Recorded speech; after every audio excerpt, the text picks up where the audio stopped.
Hello, my name's Tess. I'm the founder of In Mind, In Body.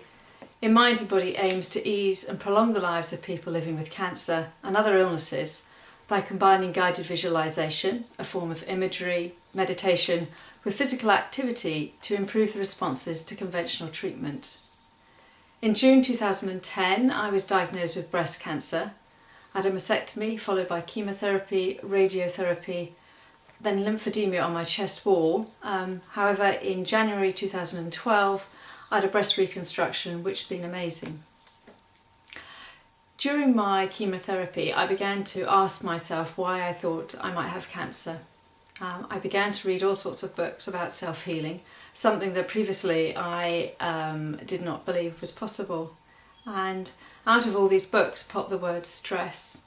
I was at the time extremely stressed. So I asked myself, well, what is stress? How do we become stressed? And stress for me really is a thought process. We have certain expectations on life.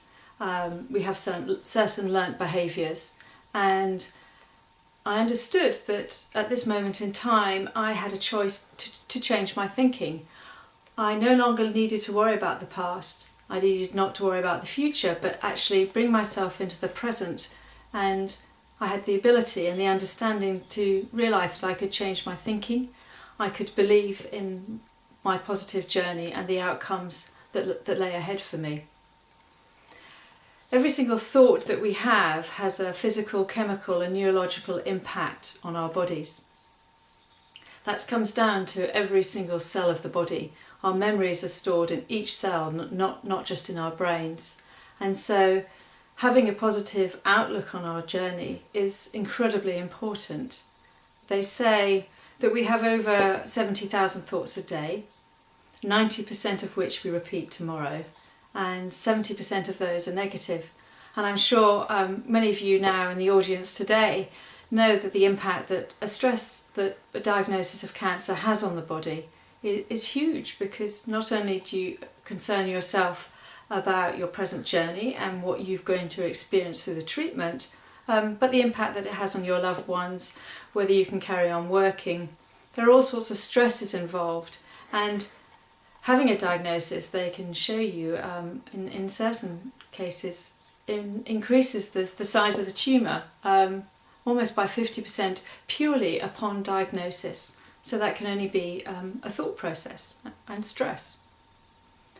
Having completed my treatment in June 2011, Macmillan published the Move More report, which stated that physical activity is an underrated cancer wonder drug. As a personal fitness trainer, I felt, well, here's something that, a message that I can help get across to people.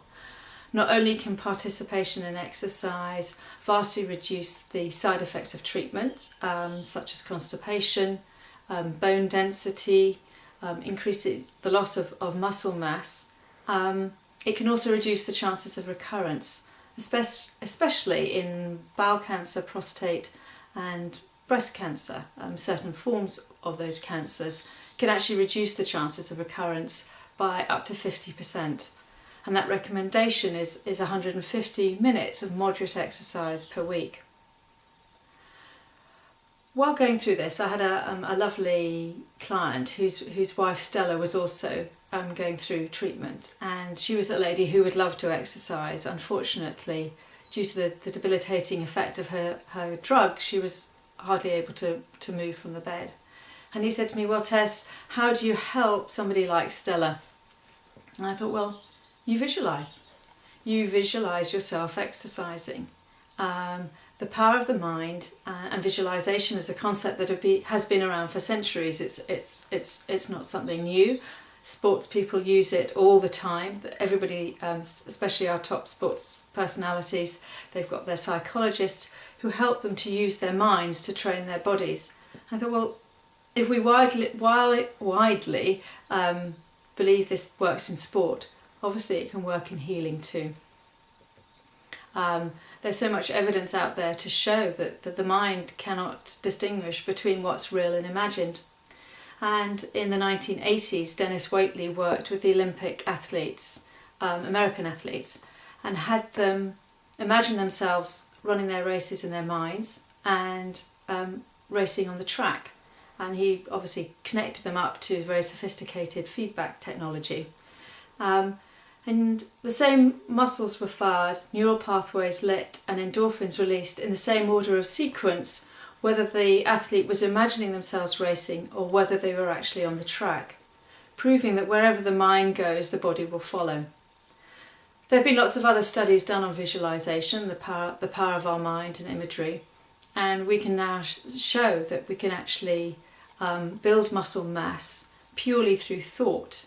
Actually, a recent study done in Ohio in October 2014, where people had their arms in plaster casts, unable to exercise the muscles, and half the group were encouraged to visualize themselves lifting their arms and clenching their muscles and using them. And those who had done so lost far less muscle mass than those who had not.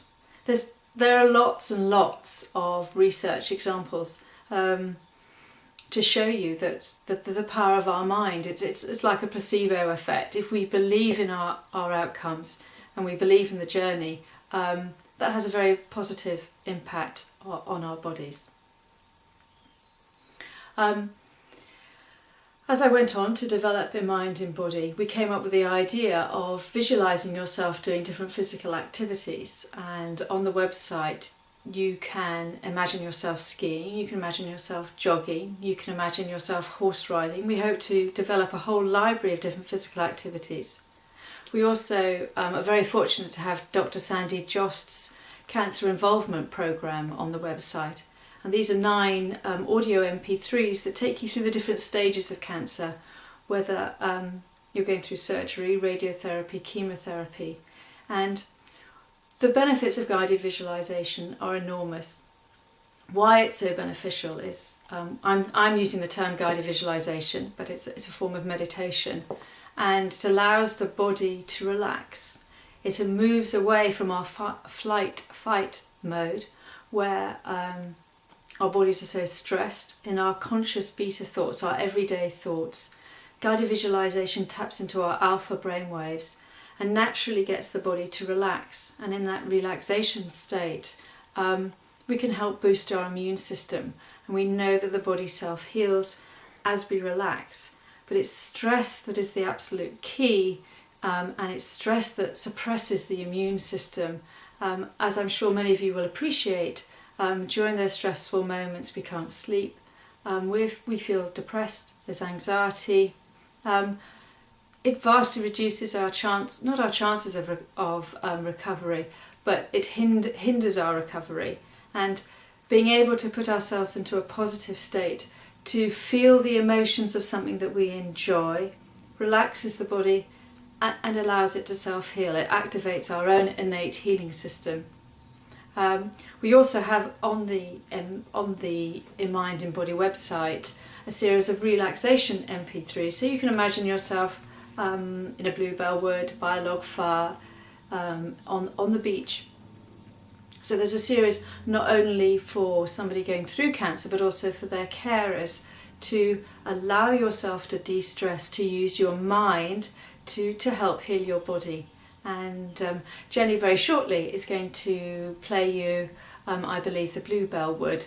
It's a very short meditation, but I hope in listening and using your mind, you'll be able to relax and enjoy the meditation.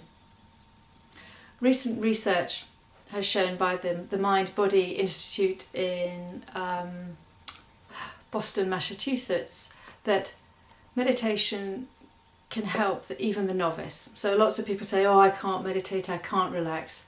It's like anything. The more you do it, the more the mind and the body switch into the visualization and help the healing process. Meditation can be shown to reduce inflammation and reduce stress, improve sleep patterns.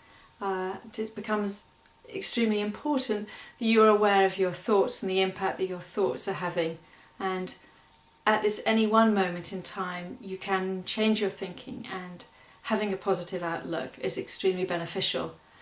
I hope you'll visit the website inmindinbody.com. If anybody would like to get hold of me, please do so. There's a contact page. You can find me at Guy Tessa on Twitter, and I'd welcome your thoughts and questions. Thank you very much.